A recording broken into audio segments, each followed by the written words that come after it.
Enzo Amora. Oh, Enzo Amora. Hey, remember when Enzo was over? You know? Whatever happened to that? Of course, I think Enzo got accused of something nasty. Nasty boy.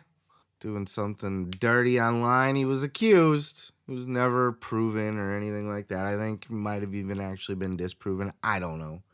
But I do think that was the turning point for Mr. Enzo Amora. But ever since, I mean, give this guy a microphone and hey, he cuts a hell of a promo. Don't get me wrong. You know, you can't teach that.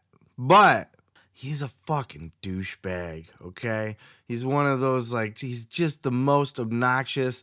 And look, we need that in wrestling too. We need heels. We need real life heels. We need people to just hate on. And Enzo Amora is one of those people, and he was on the Busted Open podcast this week and made a complete douchebag out of himself. He went on this whole tirade about how he fucking puffs his chest up and he gets up and he walks right in the back of a restaurant, right into the kitchen and goes, "Yo, what the fuck? Where's my food at? What's taking so long?" And when I show up back there, people get scared and people get moving and my food comes out because I'm Enzo Amora. Total fucking douche. And I'm paraphrasing what he said, but it sounded a lot like that. Complete and total fucking douche, right? And then at the end, there was this. Just kind of set it up for you. Fresh off of William Morrissey's debut on AEW, which was great. We can talk about that on the back end. But so Enzo, I think, was trying to put over William, but went on this weird tirade of putting Morrissey on blast about some shit that I don't know if he had made public before or to this extent. I think Enzo's just kind of spilling all his beans here. I don't know what's going on. I think he's trying to be nice, but listen to this clip. It's no mystery.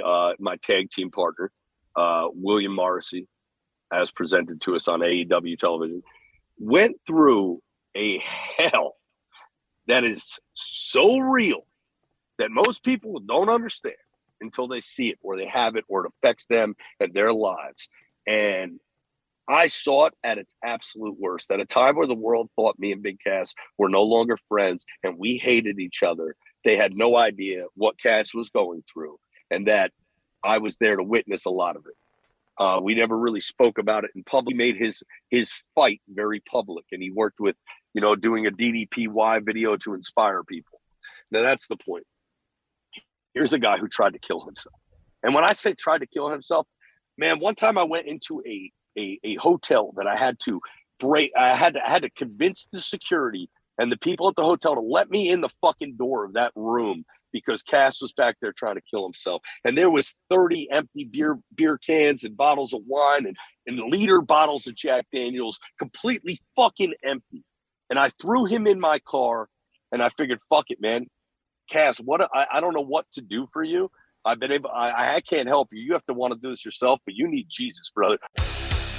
So look, congratulations to W. Morrissey, Mr. William, the former Big Cass, if you're wondering who this Morrissey guy is that I'm talking about, if you're not an everyday wrestling fan or an Impact fan, or if you didn't catch his appearance in AEW wrestling Wardlow. Props to him, man. He really did turn his career around completely. He turned his life around by all accounts. Now, Morrissey has been on the record. He's done podcasts where he's explained he went through a lot of alcohol. He went through trying to beat alcoholism and he almost died and he had that moment where he passed out. And I think he even had mentioned that he was suicidal at one point. And he's told his story and what a comeback he made. Not just like mentally, the fact that he's still here and that he's in the game, but he's out there and he's working hard and proving himself all over again in wrestling, much the same that like a Drew McIntyre did when he went out and hit the indie scenes. He's rebuilding himself from scratch. And the way that he looks, I'm just shopping around for pictures for the thumbnail for this on YouTube, and you see old pictures of Big Cass in WWE, and he was kind of out of shape. Like, he was big and built and had muscles and stuff, but his stomach was kind of flat. Like, there was no tone there. You see this man now, he looks like he was chiseled out of fucking granite. He's a monster in the way that he carries himself. He's not just like a big broski from New Jersey anymore. He's like a monster, like a killer. Like, apparently, rumors were that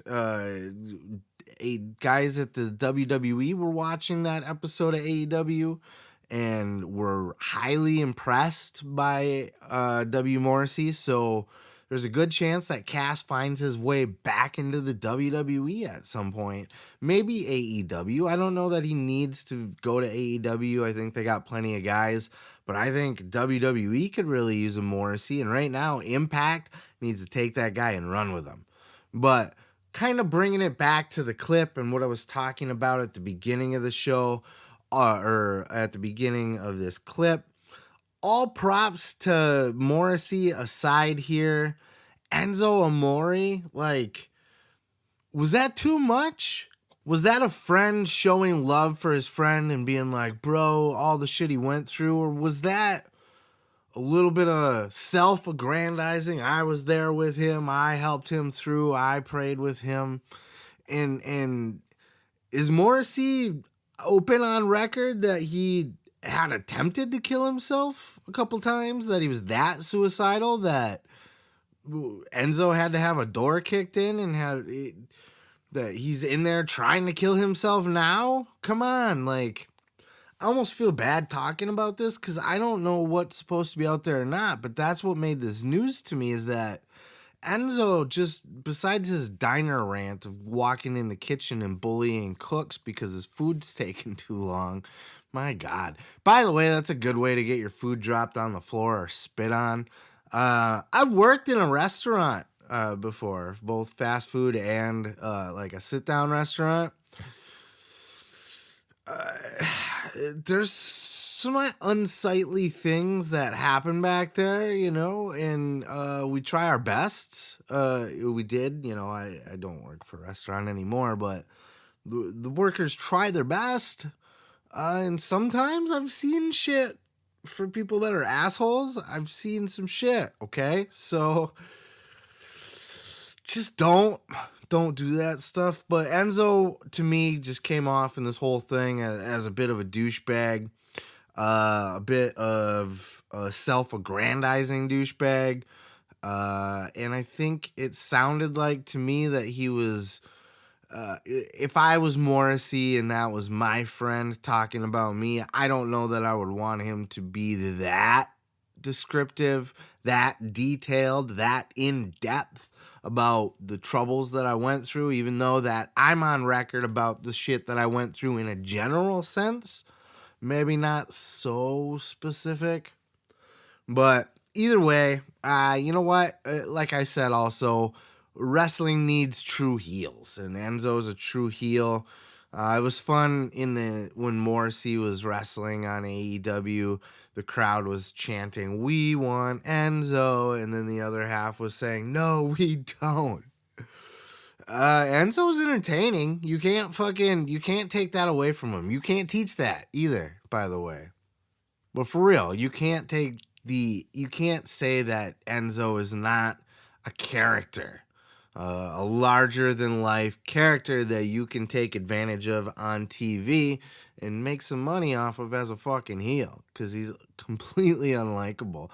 The problem is he's completely unlikable in real life, and I think he went a step too far here in this cast, but that's just me.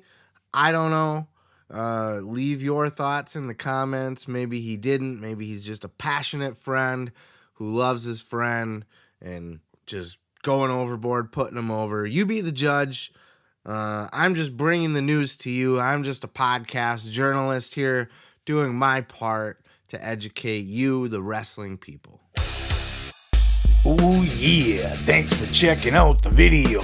Yeah, don't forget to subscribe. Don't forget to like it if you liked it. Yeah, and you can check out full episodes each and every Sunday right here on the channel. Oh yeah, dig it.